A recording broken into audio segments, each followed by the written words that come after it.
Hey, hey, hey, it's your girl Candy J, your favorite certified clinical sexologist, relationship coach, premarital and marital counselor, marriage boot camp coach, mocha marriage facilitator, sex educator, sex therapist. And I deal with people that need help with anxiety, especially teenagers, middle school, high school, young adult age. I'm a educator for all ages, but my sweet spot for sex education is definitely that middle school, high school, young adult age. And lately, a lot of sex education is coming to my people that go to church. But that's not what this live is about. I've actually been asked to speak at a couple of different churches this in the next month or so, and I'm really excited about it. But I want to talk to you guys really quickly about Three Strikes You're Out. Three Strikes You're Out. Now, listen, if you've listened to any of my other lives before, you know I'm an advocate for giving someone the benefit of the doubt in your relationship, because if we always are saying, well, they do this and they do that, and I know that they're gonna do that, and I know that they're gonna do this, and that's just how they do things, and da da da da da, right? If you don't give people the benefit of the doubt, you will lose a lot of your relationships, especially the romantic ones, because I'm definitely at give somebody face value, right? Until they prove to you otherwise. And then, if we're talking about infidelity, you're working to get back into someone's good graces. But if you're going to take someone back when it comes to infidelity, then you have to wipe the slate clean, right? And do a hard reset on the relationship. And that's a whole nother story. I'll do a whole nother live about that. But although giving second chances in relationships often are worth it, there comes a time when enough is enough. And I'm talking about friendships and romantic relationships. Family members, definitely. And it's unfortunate, but we have to have boundaries, right? We have to know when enough is enough. We stunt our growth when we continue to give others the benefit of the doubt when the doubt is long been removed. And so let's give a few examples. Let's talk about romantic relationship for a second. If someone cheats on you and they continuously cheat on you, and every time you turn around, there's a new man, there's a new woman in their face, and for a shadow of a doubt that whatever you consider cheating, because make sure that you guys define what cheating is in your relationship. And I know somebody's like, what do you mean you need to define what cheating is? That's a whole nother live, but you have to define what cheating is, because cheating looks different to every person and every relationship. So, but if you've gotten evidence that someone has been cheating on you, and you continuously take them back, and you continuously take them back, and you continuously take them back, well, there is a three strikes you're out rule. Definitely. You cannot continuously give this person the benefit of the doubt, because that's living in toxicity. And what's the definition of insanity?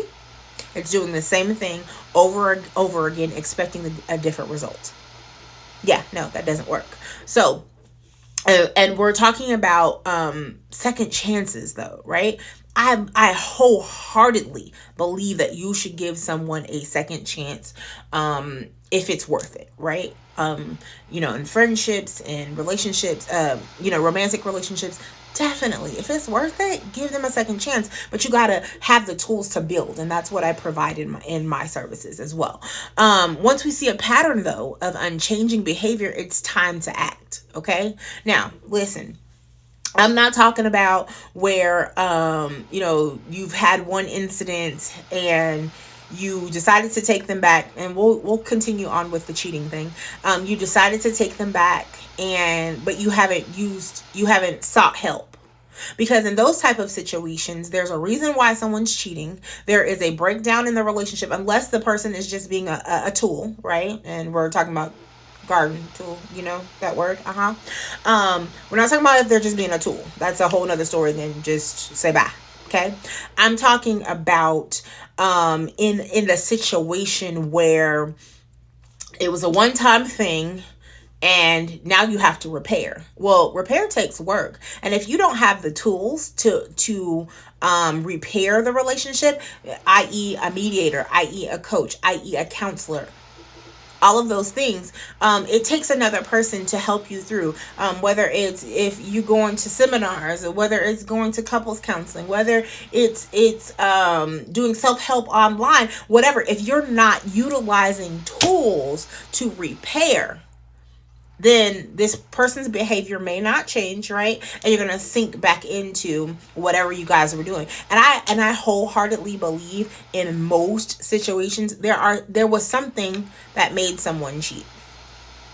Not an excuse, right? But there's a breakdown in the relationship. And in counseling, coaching, therapy, you're going to figure out what that is, and then you're going to figure out how to heal and go forward, right? If you're choosing to go forward with that person. We can't keep people from acting poorly. We just can't. But we can keep them from acting poorly towards us. And that's called boundaries, right?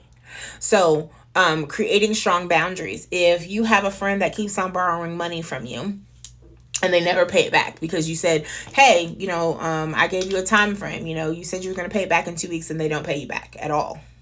Or they say that they're going to pay you back in 2 months, and 6 months have gone by. You've tried to request the money back from them, and they have not said anything, and they won't do it. Why would I continue to allow this person to borrow money from me? If I have a best friend and I've told them secrets and things that I know that I want to keep confidential, and we know that we have that, whether it's spoken or unspoken, which it shouldn't have to be spoken sometimes, but we give disclaimers. I have a group of best friends that we always give disclaimers to each other, and it's not because we think that the other person is really going to do something. We just have to give that disclaimer sometimes because what's unsaid can be misconstrued. That's a whole other laugh. But if I have a friend that's keep on telling secrets and telling my secrets and telling my secrets, why am I still telling you my secrets? And possibly why are we still friends? Because then I can't trust you, right? That's that 3 strikes, you're out, right? So, bringing this all back in, giving second chances again in any type of relationship is often worth it. But do not allow your hard boundaries to be disrespected. But give those people a chance, but do not let them be disrespected. Okay? It's all about having healthy boundaries and knowing your worth. And I can do a whole nother live about knowing your worth. Okay. So let me leave you with this. Do you have anyone in your life that needs to be thrown out right now of your life completely? Because you're still holding on to that toxicity and they've completely violated your boundaries and you keep allowing it to happen? Who is it? Hashtag, if this hit you, hashtag it's me, Candy. Hashtag 3 strikes you're out. Hashtag I gotta let them go. Hashtag no more second chances. Okay? So don't forget to like, share, ring that bell so that you can come back for mental health tips, sex education tips, sex therapy information, wedding officiant information, because I am a wedding officiant, and all of these things that are lovely on this channel. Okay? And if you need help, make sure that you visit www.candyologycs.com or hit my DMs and I will definitely be able to help you. Okay? Have a wonderful Tuesday. 3 strikes you're out Tuesday.